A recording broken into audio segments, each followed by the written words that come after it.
afflictions comes disease and death. Of course, it is not that that those who are pious, they don't die. No, they also face the difficulties, but they don't become affected by that difficulties. Birth, death, old age, and disease are the natural happenings. Nobody can avoid that.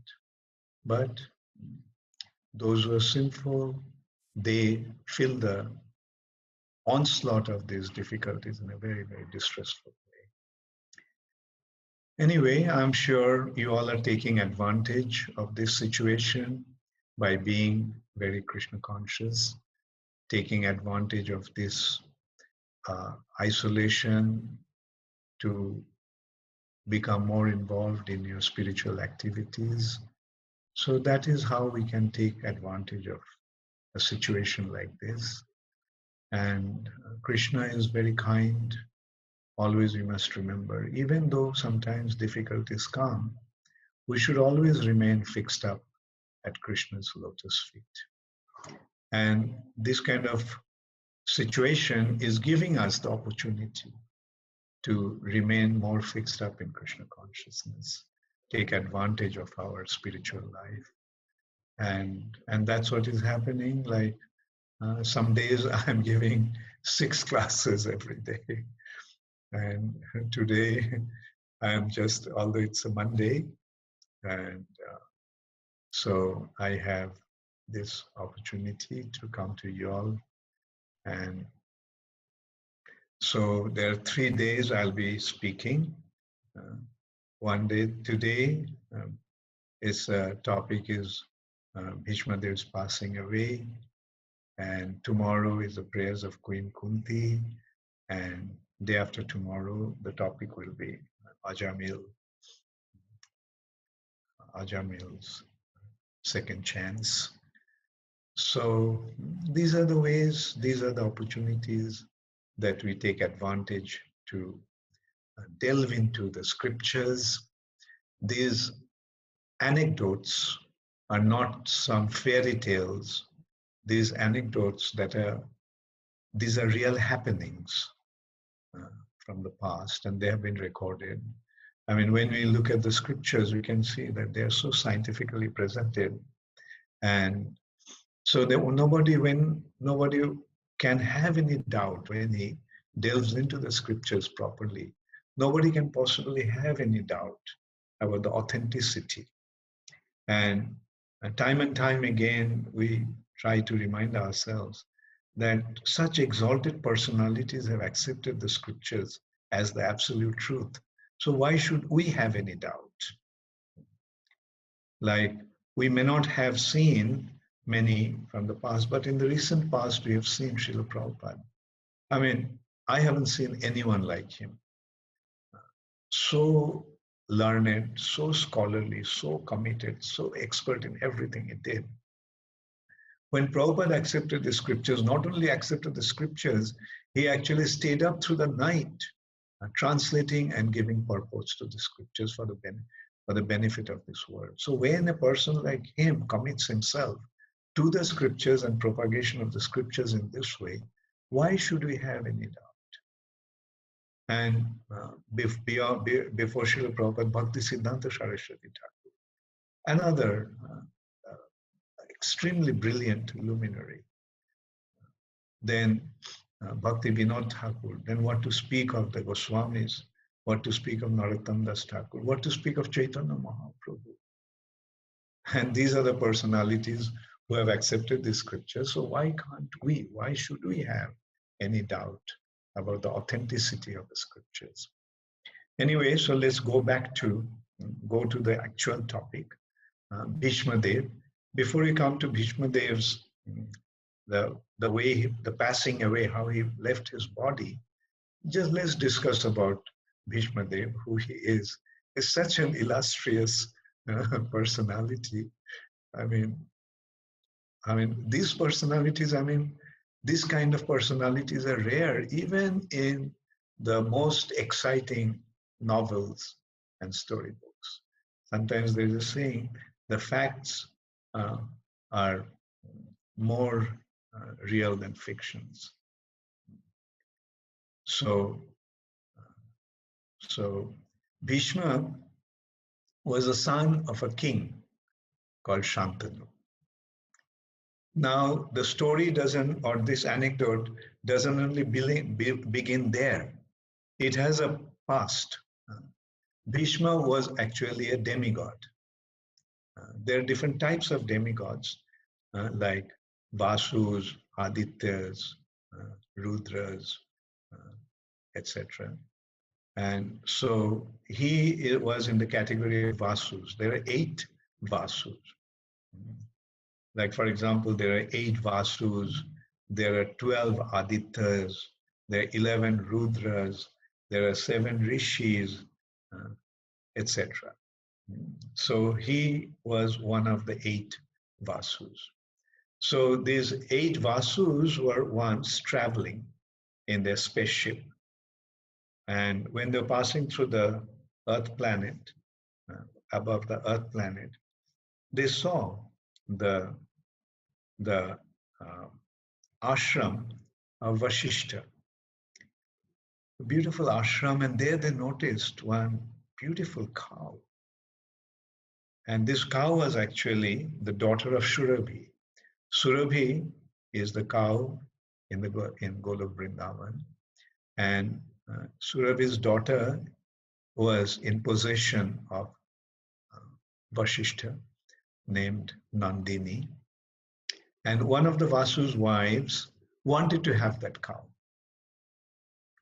And they told that this cow actually belongs to Vashishta, and it won't be proper to try to take her away without his permission. And so she kept on insisting, and finally they stole the cow. Vashishta was not in the ashram at that time, so they took the cow. And when Vashishta came back to his ashram and he saw that Nandini was missing, therefore he sat on meditation, and in meditation he could see what happened in the past, and he cursed the Vasus that the way you behaved, that is not befitting a demigod. So you are not fit to remain in the heavenly planet. You fall down in the earth planet as human beings. When the Vasus got to know about the curse of Vashishta, they immediately came to Vashishta, fell at his feet, begged forgiveness. Then Vashishta said, when the words leave my mouth, they're bound to happen. So all my words cannot be retracted. So since I have said that you will be born as human beings on the earth planet, you have to. But you have to, those who have 7 of you, right after your birth, you will be delivered. You'll just take birth and you will be delivered. But the one who physically stole the cow, he'll have to stay on the earth planet for a long time. So they had to accept that curse. And they thought that how could they take birth in an ordinary woman's womb? So they thought that they would approach Mother Ganga. And like if Ganga becomes their mother, that would probably be a way to kind of be saved from a terrible situation of living in a womb of a woman. Now it leads to another incident. There was a king called, this king was elevated to Brahmaloka, the abode of Lord Brahma.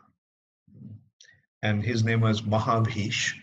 So King Mahabhish, due to his pious activities, he was elevated not only to the heavenly planet, but beyond heavenly planet, Sarvaloka, Maharloka, Janaloka, Tapaloka, and beyond that is Satyaloka, the abode of Lord Brahma. So he was such an exalted personality with heaps of pious activities that he was elevated to Brahmaloka, Satyaloka. And so he was in the assembly of Lord Brahma. So at that time, Mother Ganga came with the water for Brahma's worship of the Lord. And at that time, her sari got misplaced with the wind and her breasts became exposed. And everyone casted their glance down. They looked down. But Mahabhish kept on shamelessly looking at her. And when Brahma noticed that, Brahma said, like, you are not fit to be here. So go back, go down to the earth planet. So Mahabhish was cursed by Brahma in this way to go back to the earth planet, fall down to the earth planet. And he also said, since you desired Ganga, so you'll have Ganga as your wife. So this is another incident that actually took place. And now they wanted Ganga to be their mother. And Ganga now was destined to come and be the wife of Mahabhish when he came to the earth planet. And this Mahabhish actually was reborn as King Shantanu. And so these are the anecdotes of the historical anecdotes actually of a specific dynasty. This is the happening in the Moon dynasty, Kshatriya dynasty that started from Chandradev, Somdev. And similarly, there is a Sun dynasty which started from Surjadev, Vivashwan. Imang Vivashate Jogam Praktavanam. Vivashwan Manavipraho. Vivaswan's son was Manu, Manu's son was Ikshaku. And in this way, this dynasty came. And so this is the record of the Moon dynasty, which started from Somdev, sun god, moon god. And so he appeared in the Moon dynasty as a king of the entire planet. And so one day Shantanu, while hunting in the forest, he came across this extremely beautiful woman. And just by seeing her, he fell in love with her. And he approached her and proposed that he wanted to marry her. And she agreed on one condition, that he wouldn't question and stop her from doing anything she wanted to do. So this is how Shantanu, on a condition that that Ganga would be his wife, like got married to her. And so now Ganga, in due course of time, gave birth to the first child. And right after the birth of the child, she took the child and put her in the Ganges river. In this way, after another 7 children were born, and they were given to the river right after their birth. Now you can see Vashishta's curse to the Vasus. One after another, 7 Vasus took birth in the womb of Mother Ganges, and right after that, they were delivered. But when the 8th child was born, Shantanu couldn't restrain himself. He just told her, why are you doing this? Like being the mother, how can you kill your children like this right after their birth? So at that time, Ganga said, okay, so since you want this child to be spared, he'll be spared, he will live. But since you broke your vow, your promise was broken, so I'll be leaving you. And she said that I will take the child with me because he'll need my care and nursing. And when the child becomes grown up, I will bring him back to you. So this is how Ganga took this child back to the heavenly planet, and there he was trained up. We can see what an what an amazing personality Bhishma was. Uh, like he grew up in heavenly planet. He was trained by the guru of the demigods, Brihaspati, in study of the Vedas. He was trained by Shukracharya in studying politics. He was trained by Parashuram, an incarnation of the Supreme Personality of God, in the art of using weapons and fighting battles. And then one day, Shantanu was hunting in the forest. He was very fond of hunting. And now that his wife left him, and he was kind of so distressed, he used to spend most of his time just wandering in the forest and hunting. So one day, while he was hunting, he saw that Ganga is not flowing. There was no river, no water in the river Ganges. So he had become curious, and he just tried to find out what was the reason why Ganga is not flowing. And so he came to a point where he saw that one young boy is shooting arrows in such a way that the flow of Ganga has been stopped. And he was curious to know who this boy was. Then Ganga appeared there and told him that this is your son, Devabrata. So this is how Devabrata came back to his father, Shantanu. Both of them became very, very intimate friends. Like they were practically together all the time. And Shantanu was extremely fond of his son. And one day, Shantanu was hunting in the forest. That day, Devabrata was not with him. And he came across one extremely beautiful girl taking the people across the river Ganges in a boat. And he just fell in love with her just after seeing her. So he approached, and the girl said, look, I mean, I'm just a young girl, and if you want to marry me, then you have to approach my father.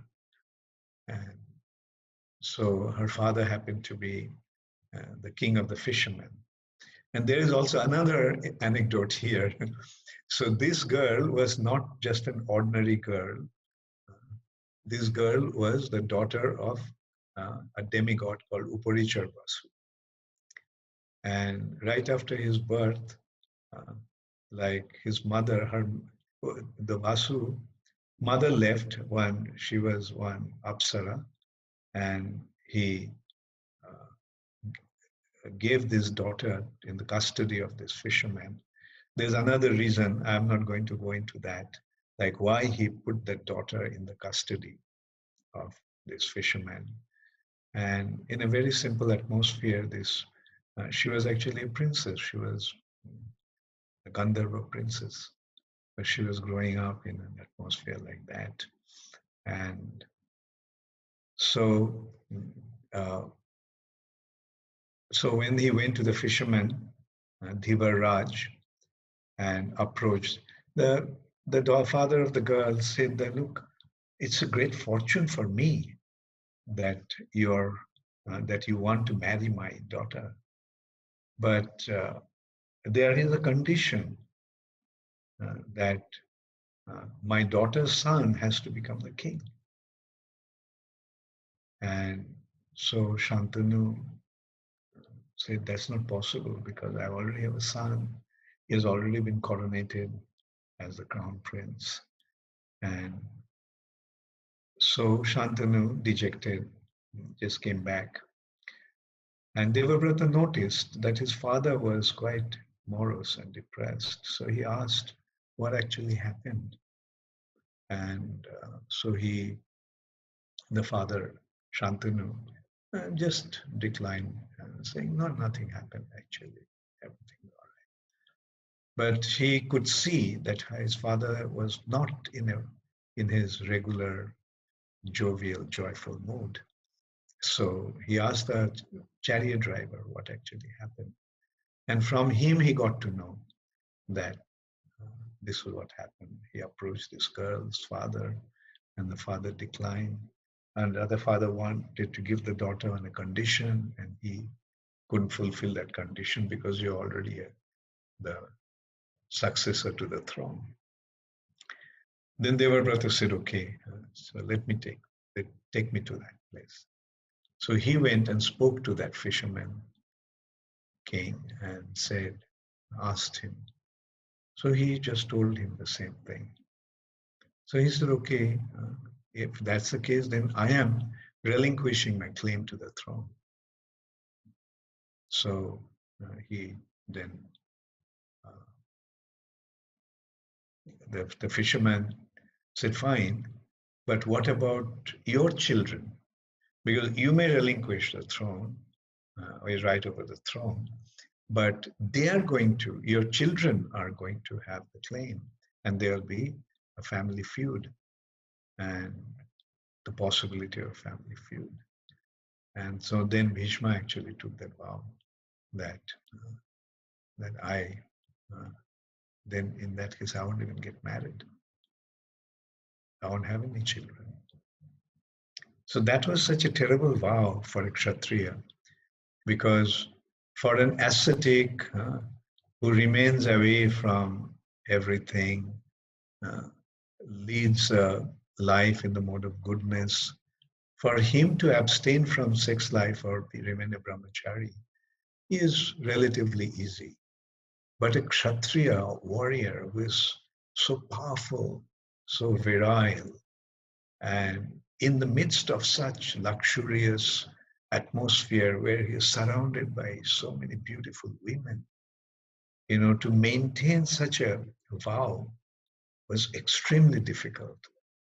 Even the demigods started to exclaim, what a terrible vow, what a terrible vow. And that is what the sound was resounding there. Bhishma, Bhishma. And that's how he actually got the name Bhishma. And they started to shower flowers on him from the heaven. So this is how Shatavati got married to Shantanu. And he took such a terrible vow. And when his father Shantanu got to know that he has taken such a vow, he blessed him that you will die only when you will want to die. Ichamritu, willful death.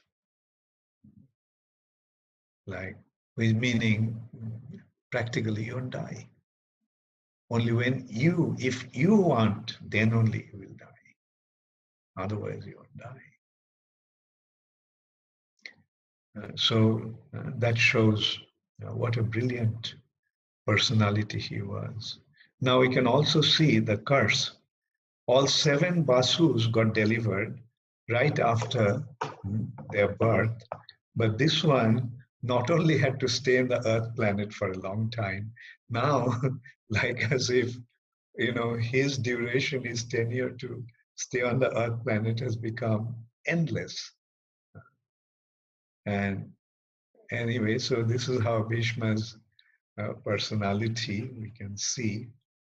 And so Bhishma, there is one thing, like one wonderful side of his character, that although he was a devotee of Krishna, he was we know that Bhishma Dev is one of the 12 Mahajans, 12 illustrious, exemplary Vaishnavas. But when it came to the battle of Kurukshetra, Bhishma sided with Duryodhana, because he was considering that he was so so adherent, to so committed to religious principles, uh, ethics and morality. He just went according to that. He did not deviate from that. He was not only completely fixed on his vow, he was extremely truthful. He would not deviate because he knew dharma, the principle of dharma, principle of commitment, principle of being truthful. Uh, that's why he sided, because the principle of dharma is that uh, when you are subject to a king, you have to abide by the order of the king. So Duryodhan was the king, therefore, and Bhishma was his subject, although his grandfather, but he has the moral obligation to be with the king, and therefore he sided with Duryodhan. Although he saw that Pandavas were virtuous, that practically Pandavas were the epitome of virtue, and Duryodhan was the epitome of sin. Still, he stuck to them. And later on, at one time, Krishna actually gave one example and told him that truthfulness is good, but the truthfulness should be used in a, with appropriate understanding. Satyam Priya, and uh, be truthful. Satyam Bruyat, Priyang Bruyat. Speak the truth, but speak the pleasant truth. And Krishna actually gave one example in that respect, that there was a sadhu who was very, very truthful. And one day, some people being chased by the dacoits uh, came to his ashram and told him that the dacoits were chasing them. And so they wanted some shelter. And so he told them to just hide in the forest behind the ashram. And then the dacoits came and they asked the sadhu whether there had been any people like that. And he was so truthful, he told them that yes, they are there. And the dacoits went and plundered them and killed them.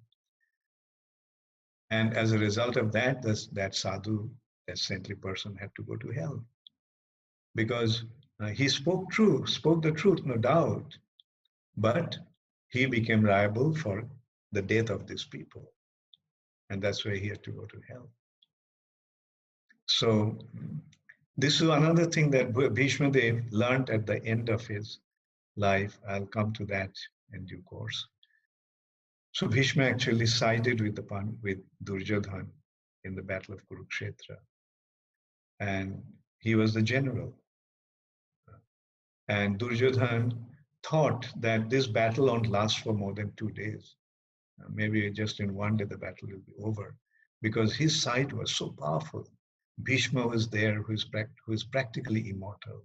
Drona was there, who was practically immortal, because as long as he had a weapon in his hand, nobody could kill him. And then Ashwatthama, also practically immortal. Then Karna, the greatest archer of the world of that time. So, and his army was much stronger than the Pandava armies. They had 11 Akshohini, uh, whereas the Pandavas had 7 Akshohini soldiers. So anyway, in that battle, so Duryodhan was always insisting or insulting, not insisting, rather insulting Bhishma, that it is because of your partiality, because of your affection, you're not killing Arjuna. And so being insulted in this way, Bhishma just said, okay, tomorrow I'll kill Arjuna. And he took a bow, took an arrow, and he said that with this arrow, I'm going to kill Arjuna tomorrow. So Duryodhana was very happy because he knew when Bhishma says something, it will happen. Now the spy from the Pandava side went and reported to Yudhishthir Maharaj and Krishna, other Pandavas, that Bhishma has taken a vow like that. So what to do? They're in great anxiety. And if Arjuna is dead, there's no way they could win the battle. So actually Mahabharata is a very, very exciting drama. And so like tomorrow, Bhishma is going to kill Arjuna. So the Yudhishthira Maharaj asked Krishna, what to do? So Krishna said, okay, Arjuna, you come with me. So he took Arjuna and told Arjuna, Arjuna, when you rescued Duryodhana and his family from the Gandharva attack in Dvaitavan, the attack of King Chitrarath, so at that time, Duryodhana actually told you that you could ask him for anything and he would fulfill that. So he said, now is the time. At that time, you didn't want to ask anything from him.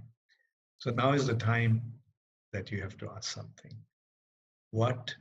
So you go to Duryodhana and ask him for his crown for a short while. Just for a while, you'll use his crown.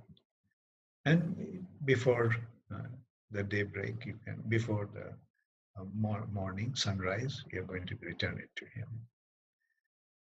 So he went, and so this is another thing. Although they're enemies fighting a terrible battle where they're trying to kill each other, but when the battle ended at the sunset, then they all are like normal. They're having sort of favorable exchange among themselves. So he went to Duryodhana's camp. Arjun went. Krishna didn't go. Arjun went. And Duryodhana asked, so Arjun, what happened? What's the matter? So Arjun said, do you remember that you gave you promised that I can ask you for something? And I remember. What do you want? I want your crown just for a short while. And I'll return it to you before sunrise. And so then Krishna took Arjun wearing that crown, and Arjun's voice was identical to Duryodhana's voice. His voice was exactly like Duryodhana's voice. So he, wearing the crown, he went to Bhishma's tent. And Bhishma asked Arjun, what happened? What do you want? So Arjun, Bhishma thought he was Duryodhana. He's wearing the crown in semi-darkness. He didn't recognize him as Arjun. And seeing the crown on his head, Duryodhana's crown. So he thought him to be Duryodhana and asked, so what do you want? So Arjun, speaking like Duryodhana, said that, you see, I'm in great anxiety that you took the vow to kill Arjun tomorrow with a specific arrow. So I'm worried that something may happen to the arrow. So I want this arrow and I want to keep it in my custody. And tomorrow I'll give it to you. So Bhishma thought that Duryodhana is such a scoundrel that he can't even trust him with the arrow. So he said, okay, take the arrow. And so he gave him the arrow. And after that, he realized that it was Krishna's arrangement. So that's the time Bhishma actually took a vow that Krishna, just as you made me break my promise, tomorrow I will make you break your promise. Krishna actually took a vow that he won't use any weapon in the battle of Kurukshetra. So the next day, Bhishma fought in such a way that I mean, Arjun was in real difficulty. So seeing Arjun in that difficulty, uh, like as if Arjun was about to be defeated and die. So Krishna jumped out of the chariot. He picked up a wheel of a broken chariot and he charged towards Bhishma. And at that time, as you know, you have seen the picture, Bhishma dropped his weapons and he was, yes, Krishna, kill me. And at that time, Arjun actually was holding on to Krishna's feet that, please, please, don't break him. And so this is how it happened. So, isn't facts are stranger than fiction? so this is how the battle went on. And finally, as you know, Krishna actually revealed to the Pandavas that the only way you can prevent Bhishma is by putting Shikhandi. So there is another history to that. Let me see how much time I have. I'll try to quickly tell about Shikhandi's episode also. Through Satyavati, King Shantanu got two sons, Vichitravirja and Chitranga. Chitranga and Vichitravirja. So Chitranga died in a battle with a Gandharva king whose name also was Chitranga. And so he died prematurely in a battle. So Vichitravirja became the king. Now, a king has to have a queen. So Bhishma considered the suitable queen for Vichitravirja are the three daughters of Kashiraj, Amba, Ambika, and Ambalika. So these three daughters of Kashiraj were extremely beautiful and extremely talented. They were actually the incarnation of Durga, Amba, Ambika, and Ambalika. And so he went to the Swayamvara. The Kshatriya girls, princes, could select their own husbands. So Bhishma went where all the princes and kings assembled to win these three daughters of Kashiraj in marriage. So Bhishma went there and he declared his identity, and he suggested that he is claiming these three girls for his brother Vichitravirja, who is the king of the Hastinapur, and saying that he took these three girls into his chariot. And all the other kings and princes with the soldiers attacked. Bhishma single-handedly defeated all of them and brought these three girls. And the eldest of them, Amba, told him that she already gave her heart to Shalva, another king. And Shalva, in that attack, when they attacked, Shalva was defeated by Bhishma, like all the other kings and princes. And so when Bhishma heard that she already gave her heart to Shalva, so Bhishma said, okay, so you go to Shalva, that's all right. But when she went to Shalva, Shalva refused to accept her. He said, am I a beggar that somebody is just giving me something in alms? Yo, come take it. So this is the pride of a Kshatriya. So although he was dying to marry Amba, but here, when she came, he refused because his pride was hurt, and as a Kshatriya warrior. So then Amba went back to Hastinapur and told Bhishma what happened. So Bhishma said, look, what to do? And so then she said, look, you have to marry me. And Bhishma said, look, I took a vow of lifelong celibacy, so I'm not going to marry you. So then she said that when you took me in the chariot, you took me by my hand. So by my hand, taking my hand, you actually accepted me as your wife. So I am your wife in that way. But Bhishma refused. Then Amba went to her grandfather, was an ascetic, left his kingdom and he was living in the forest as an ascetic. So she took shelter with shedding tears. And so her grandfather said, okay, I am a friend of Bhishma's guru, Parashuram. So I will request him to tell Bhishma to accept you. And so he went and spoke to Parashuram. Parashuram said, yes, sure, I will do something about it. So Parashuram proposed to Bhishma. Bhishma said, look, I've taken a vow of lifelong celibacy. So he said, look, I'm your guru, I'm telling you, so you can actually break that promise. So Bhishma would not. So Parshuram became so upset. Bhishma actually even told that, if a guru rapya abaliptasya karja karjang achanata utpatha pratibannasya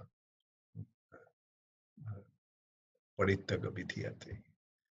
When a guru doesn't know what to do and what not to do, karja karjam ajanata, utpatha pratibannasya. This way, when he actually falls down from his position, that guru should be rejected. And Parshuram became furious.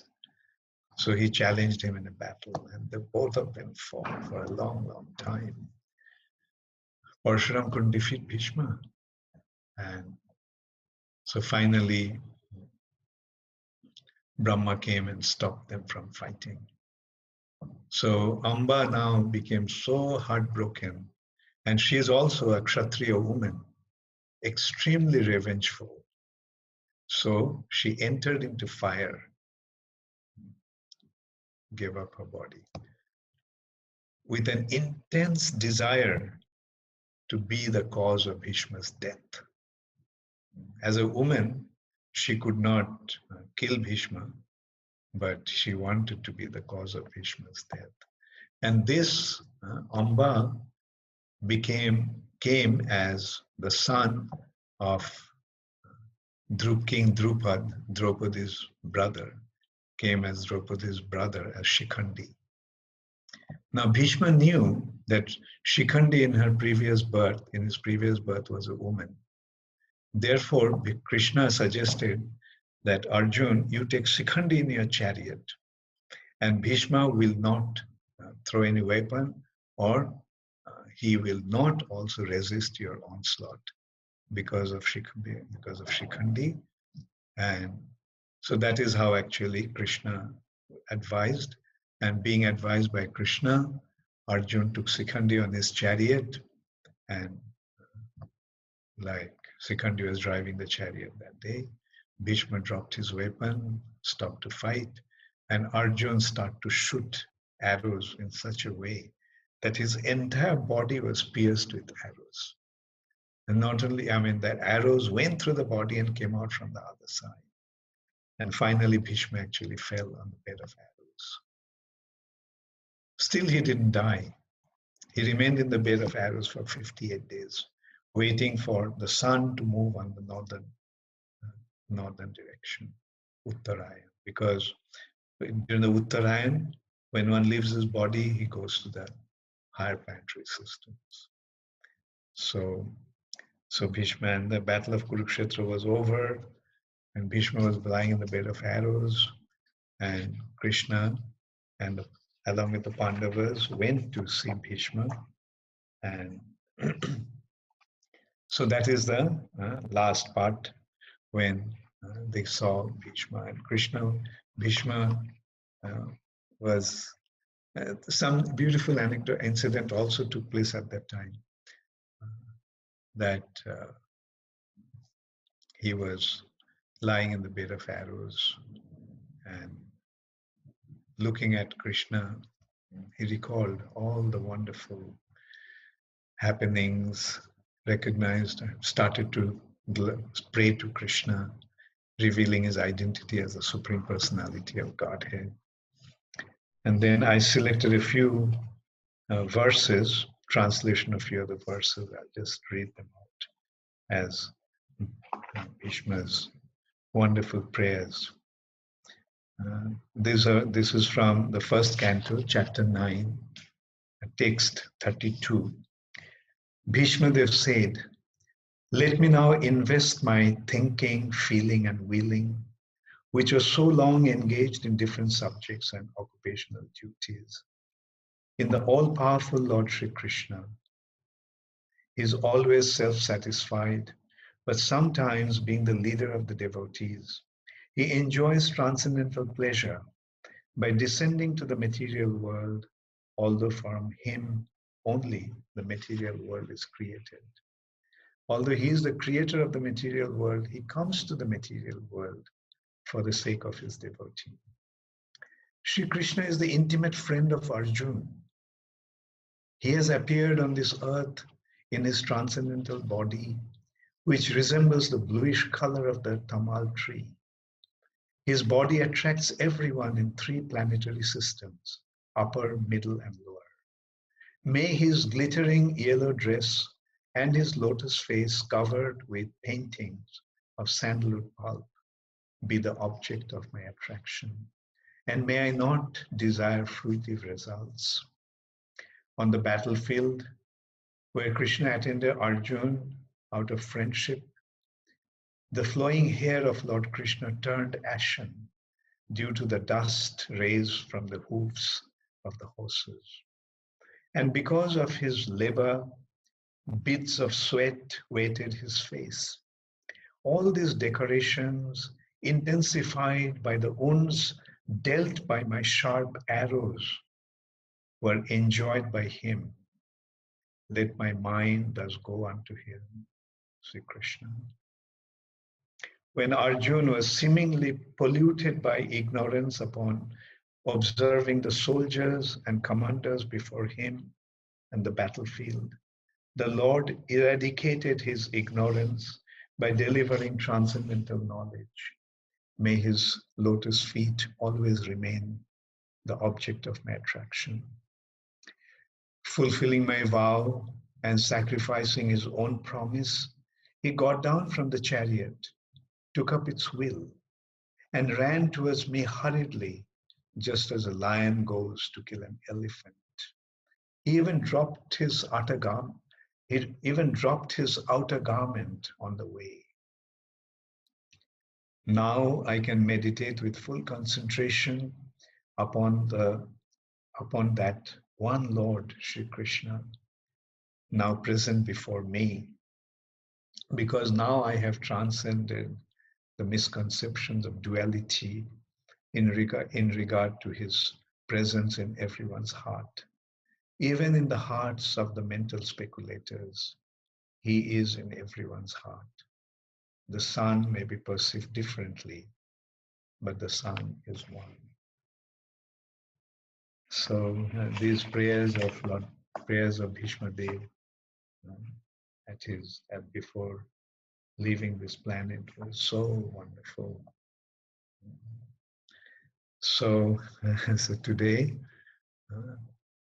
I'll end here, and if anybody has a question, please feel free to ask. Hare Krishna.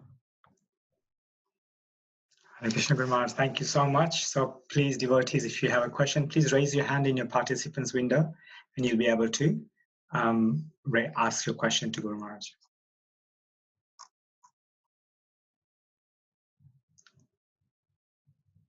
So we have a question from Sumit Prabhu. Sumit Prabhu, you can ask your question. Hare Krishna Maharaj, Dhanavad Pranam, all glories to Srila Prabhupada. Hare Krishna. Maharaj, I always had this question. I was wondering if you're able to answer it. We understand that the Bhishma Panchak occurs towards the end of Kartik. Mm. And I don't know if I've misunderstood but I thought this was the last 5 days of when Bhishmadev was on earth. Yeah, yeah, yeah. Actually, on that mhm, day, the 8th day, Bhishma actually left his body. mhm, And then it goes on for 5 days until the Dwadasi. mhm, These are the 5 days that, because Bhishma didn't have anyone to do tarpan, mhm, or, for his uh, kind of like anteshti kriya, mhm, posthumous activity, which is conducted by the son. mhm, mhm, Therefore, uh, all the devotees on behalf of Bhishma mhm, conduct that mhm, mhm. ceremony. That's it. What I was trying to understand was the chronological order, because Bhishma Panchak is towards the end of Kartik, which we normally observe, say, October, November, but then Gita Jayanti is end of December. Yeah, well, I can never understand how that's the yeah. that's a good question. Yeah. So yeah, and also the chronologically the date was given is not actually in Kartik. It is on the 8th day. So then, in that case, we have to understand that on that auspicious day, that is actually conducted. Like, it's a very good question, actually. So I also have to do some I'm sorry, research. Maharaj. Thank you so much, Maharaj. Thank you for hearing me.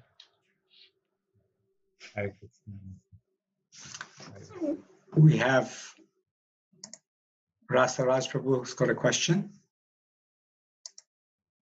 Maybe just we can go, like take it in the small, let all the devotees be shown in the screen so that I can see them. You can take me off the main screen. Okay. Hare Krishna Guru Maharaj. Dandavat Pranam. Let me see. Can you do that? Like, yes, yeah, just take it from the main screen. Put it on let everybody be on the screen. yes, everybody's on the screen, Maharaj. No, it's not that. You are in the screen. You are taking up the main screen. That's why it was suggested let Krishna Kishore do it. He knows how to do that. Sure.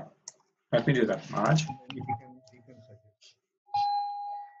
Anyway, carry on. Go ahead. Hare Krishna Guru Maharaj. Dandavat Pranam. I'm Rasaraj Das from Hartford, Connecticut. Yeah. Okay. Yeah. Okay. Okay. Go ahead. Hare Krishna Maharaj. Maharaj, I have a question.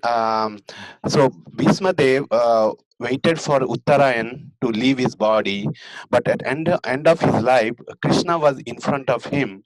What we know that at the end of the life, if Krishna is present, then why he waited for Uttarayan? Yeah. Okay.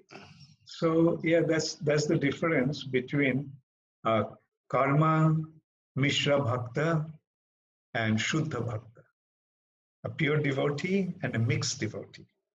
So this is how Bhishma, in this respect, is not treated as a pure devotee, shuddha bhakta, because a shuddha bhakta considers that Krishna is everything and doesn't have any other consideration.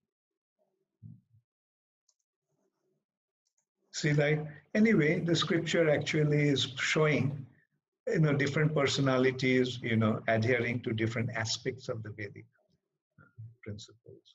So Bhishma is actually adherent to the morality and dharma. But Krishna is saying, Sarva Dharman Parityajya.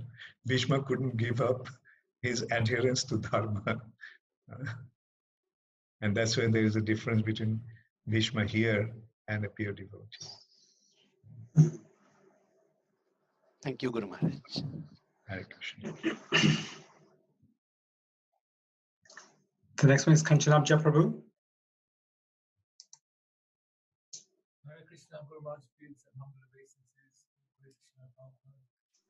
Guru Maharaj, Your voice is very low, like you do something about it. Can you hear me now, Guru Maharaj? A little better, but okay, maybe. Okay, is that better? Okay, go ahead. Go ahead. Sorry, Guru Maharaj, I was just going to ask about Bhishma Dev. Did he make a mistake by, my question was, did he make a mistake by sticking with the Kaurav side, or was it more Krishna's arrangement that he's on the Kaurav side to bring out Krishna's glory? Yeah. Well, like ultimately everything is by Krishna's arrangement.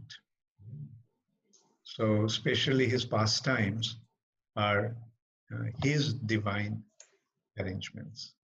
So we have, and pastimes are like a drama. Different actors are playing different roles. So here they are playing different roles. And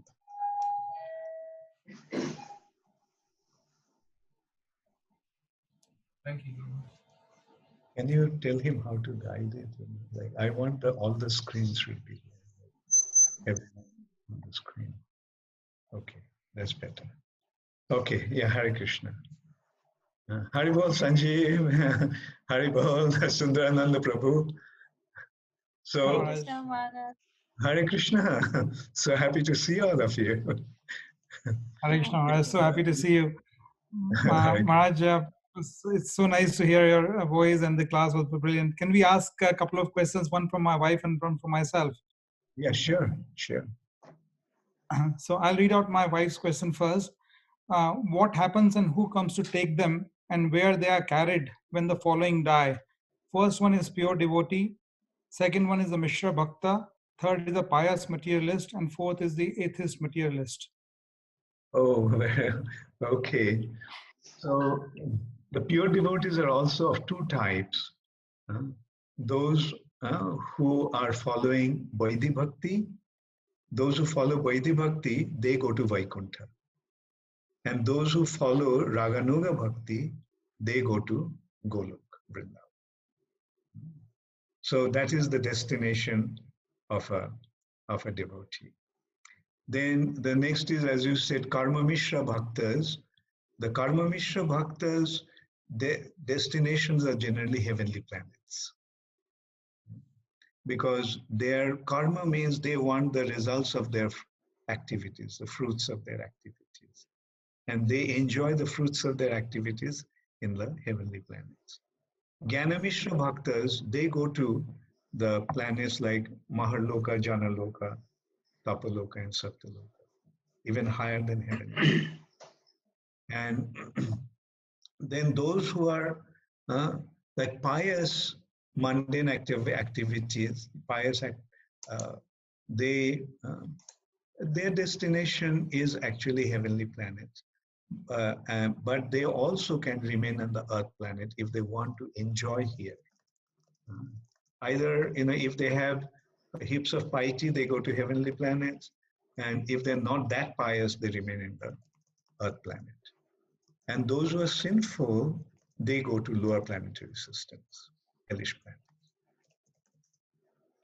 And Maharaj, I was just going to ask that Bhishma Dev was, when he was speaking to Yudhishthira and giving all the knowledge which Krishna wanted him to give, he fully was well versed in the Vedic knowledge and the fact that he recognized Supreme Personality of Godhead. How could he then not, at the time of the battle or before, differentiate between his Swadharma and Sanatan Dharma? Very good point. That reminds me of an anecdote in relation to that. Is that, you see, when Bhishma Dev was instructing Yudhishthira Maharaj about the principle of morality, and so Bhishma Dev noticed that there was a little smile in Draupadi's face. So he asked Draupadi, "What happened? Why are you smiling?" So Draupadi said, "Where was all your wisdom when they were insulting me in an assembly where you were present?" So Bhishma Dev's answer was that those days I was eating the food given by Duryodhana. And that's why at that time my blood became contaminated, eating that contaminated food. But now all those bloods have been drained out of my body. And now my consciousness has become purified.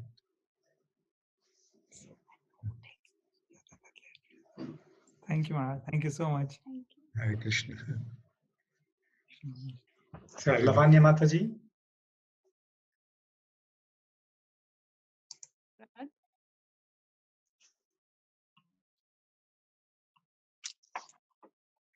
Hare Krishna Maharaj, Dandavat Pranam. Hare Krishna. My question is, what's the lesson we can learn from Bhishmadev's character? Well, all the great personalities have so many great qualities. He's a epitome. He is a wonderful example of virtue, truthful, adherent to his commitments, completely straight, upright, and compassionate, merciful, affectionate, in spite of being such a great warrior. So these are the things, not only from Bhishmadev, all these personalities from scriptures. These are the qualities we can learn.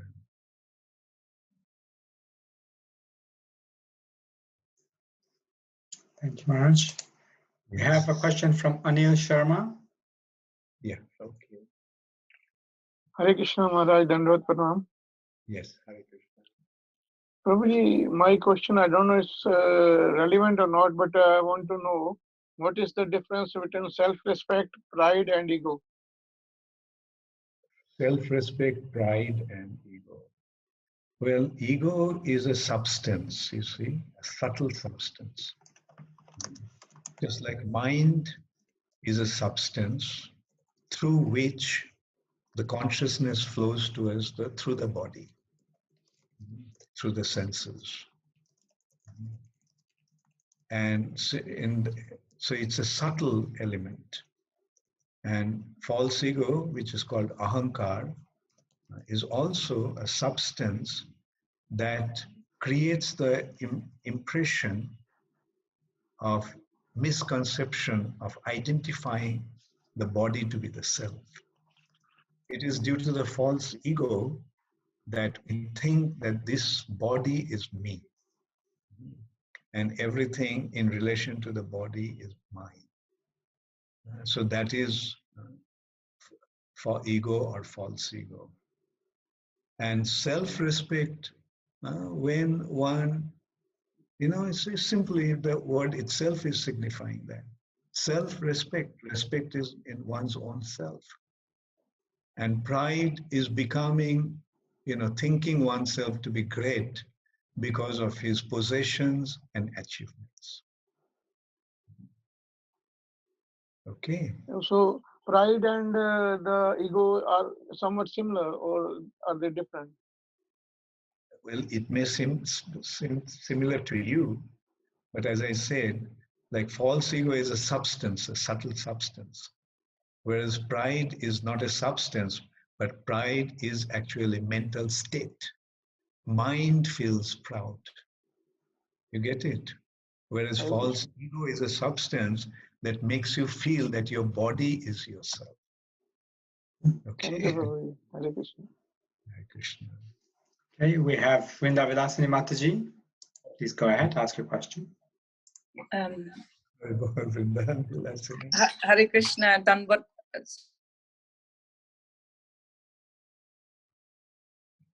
Yeah, unmute. Huh? Yeah. Dandavat Pranam Guru Maharaj. You may have already answered this already, but I was just wondering, when we're reading Bhishmadev, when he leaves it, Krishna gives him darshan of his four-armed form.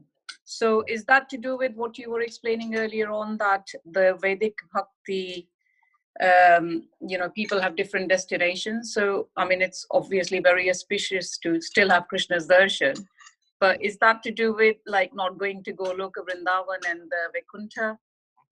Yeah, we went to Vaikuntha. Bhishmadev went to Vaikuntha seeing Krishna's four-armed form. All right. But why not two-armed form, Guru Maharaj? Because he did not come across Sri Chaitanya Mahaprabhu. Not in a Rupanrita. Okay. Thank you very much, Guru Maharaj. Elaborate a little bit here. The way to have entrance to Vrindavan is through Raganuga Bhakti. Raganuga Bhakti means to be following, to become a follower of one of the residents of Vrindavan who are loving devotees. Rag means love. These devotees have only love for Krishna. The residents of Vrindavan, all they have is love for Krishna. Like they don't care for anything else. Like they don't care whether Krishna is Supreme Personality of Godhead or not. Their mood is that we can't help but loving you. So that is what makes them the Ragatmika Bhaktas. And Anuga means to follow. When one follows one of these Ragatmika Bhaktas, then he gets entrance to Vrindavan. So that's why this Vrindavan Braja Bhakti or entrance to Vrindavan is so rare. And so those who did not get that opportunity to understand or develop a relationship with the residents of Vrindavan, Golok Vrindavan, they cannot enter. That's how rare it is. But Sri Chaitanya Mahaprabhu came and made it available to everyone. Because he came with the mood of Srimati Radharani. So those who are following Sri Chaitanya Mahaprabhu, they are following Srimati Radharani. And this is how they are becoming Raganuga Bhaktas. And they are having access to Vrindavan. Right? This good fortune has been created by Sri Chaitanya Mahaprabhu, and this good fortune has been distributed by Srila Prabhupada all over the world. That's why everyone all over the world are having an access to Guru. Okay, last couple of questions, Guru Maharaj. Preeti Mataji has a question. Hare Krishna Maharaj. Hare Krishna. Please accept humble obeisances of glory to Prabhupada. Hare So nice Krishna. to see you after a long time. Meet little Divya Radhika. How is she doing? She's doing fine. Let's say Hare Krishna Maharaj. She's just having a meal time now. I'm so happy to see you. Yeah, I had to listen to your class online while I'm trying to feed her as well. So she's getting some mercy as well.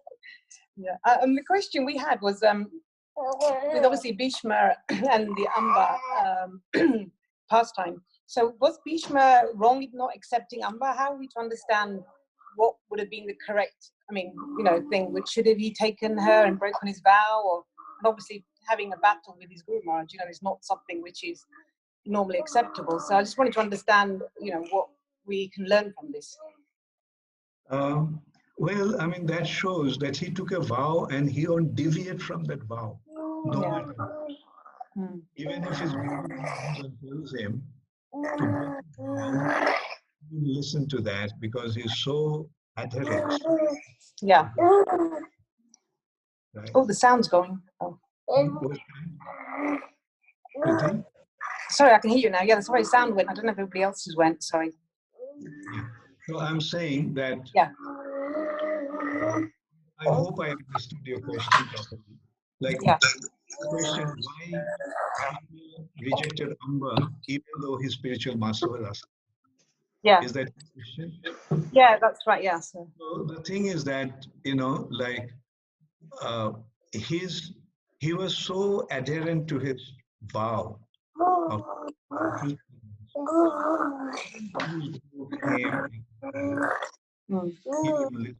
because he considered that request from the Guru was not appropriate.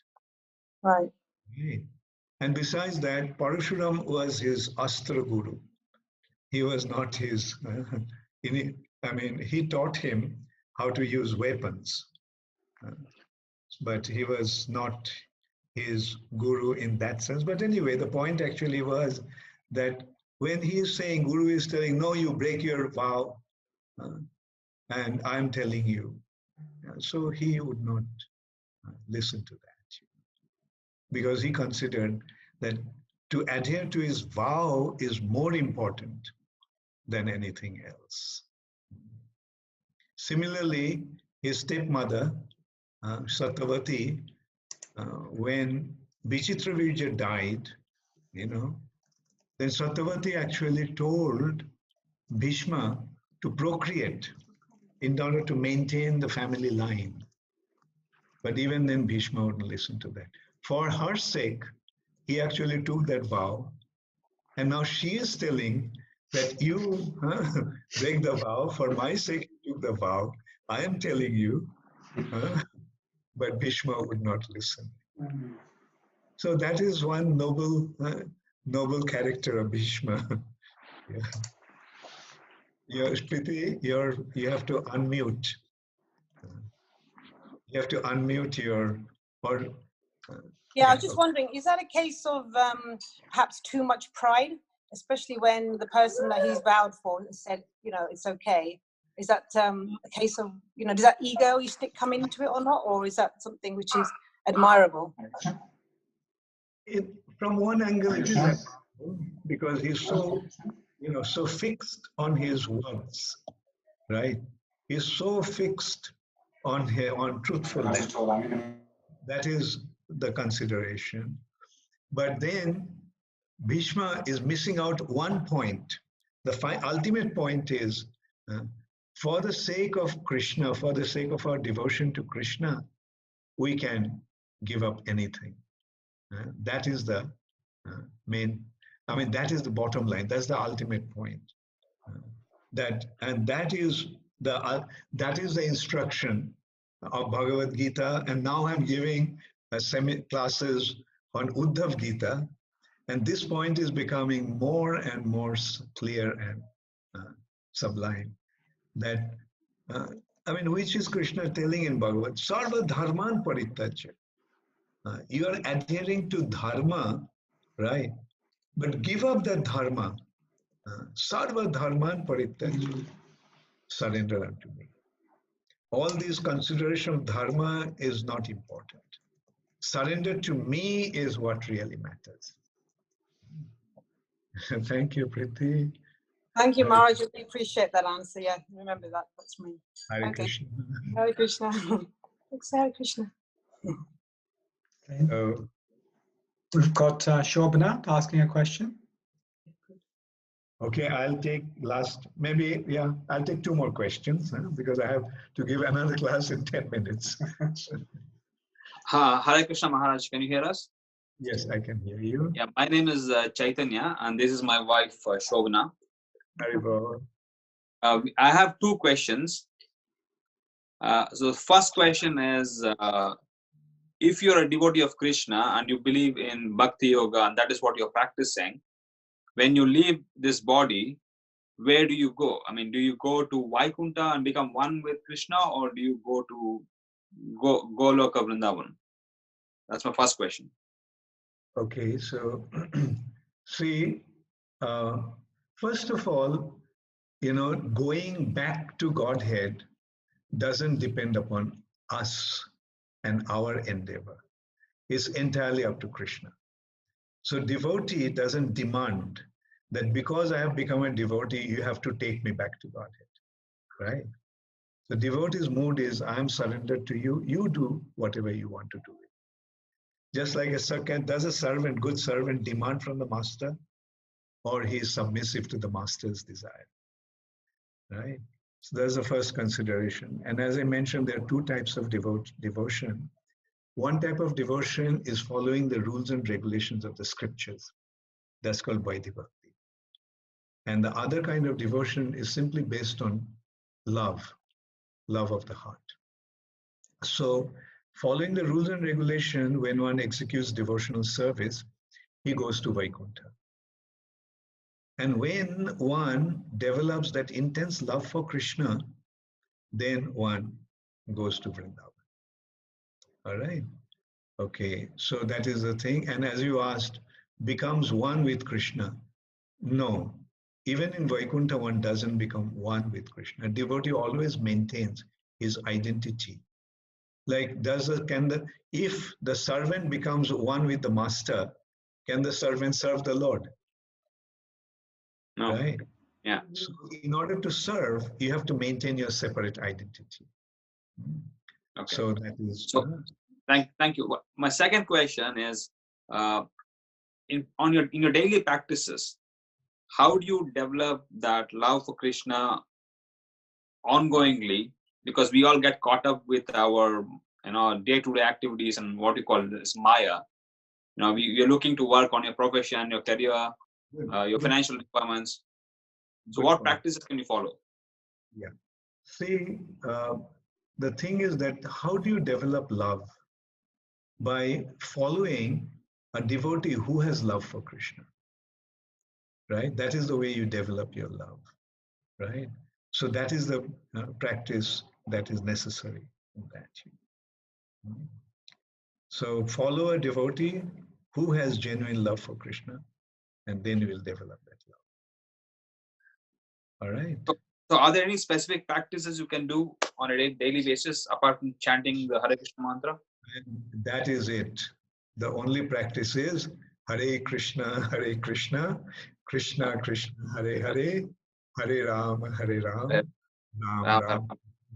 Which means Krishna, I love you, Krishna, I love you, Krishna, I love you, and besides you, I do not know anyone. Okay, got it. Thank you, Maharaj. Thank you so much. Thank you. Hare Krishna, Hare Bhava. Okay, I'll take another question maybe. You have to unmute yourself. You have to unmute yourself. I can't hear you. Yeah, I'm unmuted. I've got another question from Leeleshwari Mataji. Unmute. Okay, Hare Krishna.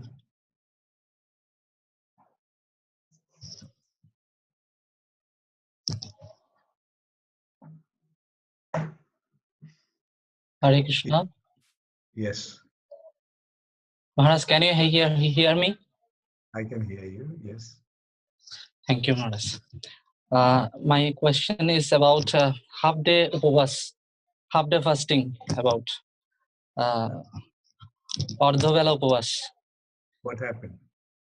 A few days back, we observed Gadadhar Pandit's upavas, fasting. My question is, can we offer our Guru Maharaj in morning bhoga? Because my Guru Maharaj is also fasting for up to 12 p.m. See, when you offer bhoga to your Guru Maharaj doesn't just eat it straight away. Guru Maharaj actually offers it to Krishna. You offer it to Guru Maharaj, your Guru Maharaj will offer it to Krishna. So that with that understanding, you can offer. After offering, we offer Mahaprasad to Guru Maharaj in the altar. Then you ask Guru Maharaj what he would like to do. Generally, when everyone is fasting, your Guru Maharaj also will fast. Then should we offer Mahaprasad to our Guru Maharaj in picture? You don't offer like that. You offer you don't offer in that way. As I said, like if everybody is fasting, your Guru Maharaj is also fasting. Yeah. If you're offering prasad, Mahaprasad to your Guru Maharaj, then it's different from offering. When you're offering through your Guru Maharaj to Krishna, that is the offering. Here you're actually offering prasad to your Guru Maharaj. So that's why I'm saying that when the whole society is fasting, your Guru Maharaj also is fasting. So don't offer it. Okay, thank you. Thank you very much. All glories to Srila Prabhupada. And I'll come back again tomorrow. Thank you, Guru Maharaj. Thank you for your time. Jai Srila Prabhupada. Namo Om Vishnu Padaya.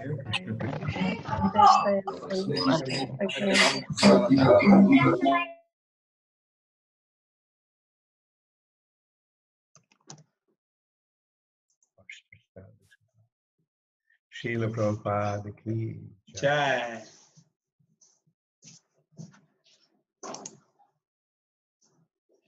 So thank you everybody for attending this session. We will end it here today.